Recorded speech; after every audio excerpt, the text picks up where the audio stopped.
Welcome back sa ating channel mga kaibigan. At sa pagkakataong ito, meron din akong isa-share sa inyo, lalo na sa mga baguhan.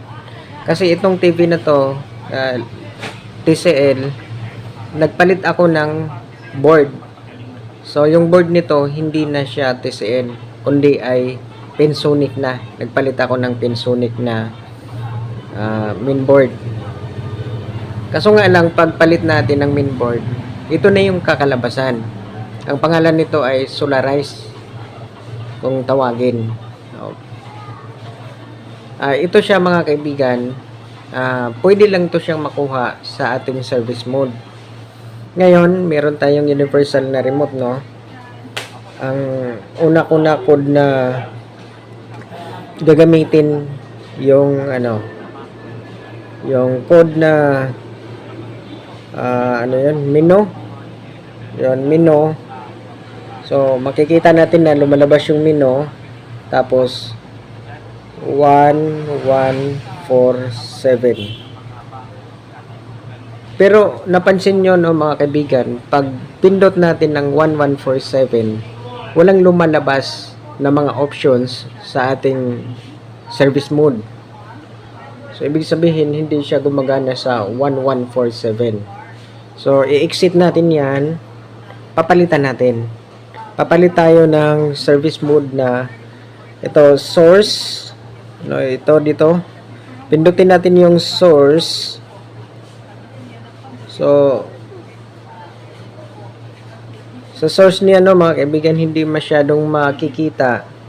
Yeah. Pero, maaninag lang man natin dito. Ito, cable, AV, no, PC, HDMI. So, nandito na tayo sa source niya. Nakapasok na tayo sa source. Tapos, ang numero na gamitin natin ay 2580. Ayan. Pagka na 2580 na, yan na yung kinakalabasan. So, makikita natin dito, hindi naman natin mababasa eh. Yan. Pero, ito yung sa pagkakatanda ko dito tayo eh. Hindi ko nga lang mabasa, pero may siya. May pangalan siya na settings. Hindi ko lang mabasa itong dito banda. So, mag-arrow down tayo, no, sa ating remote. Ayan. Ganyan na. Tapos, dito sa right side dyan, may mga option tayo. Picture mode, color, temp, volume, no, panel. Yan. FL. Dito tayo sa panel. Right click, tapos panel tayo. Bababa. I-okay natin, no, mga kaibigan. Yan, pag okay natin, makikita natin tong apat dito na mga block. Di na naman natin yan mababasa.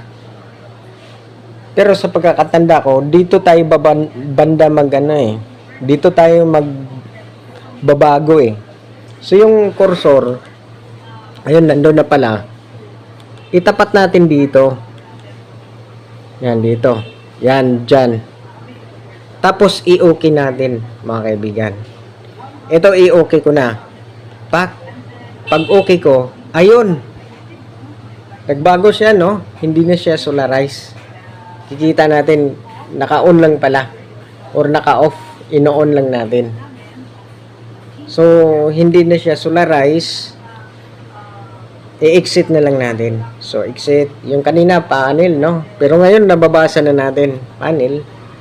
Yan. Tapos, babalik tayo. Exit. Ayan. Yun na yung, natin.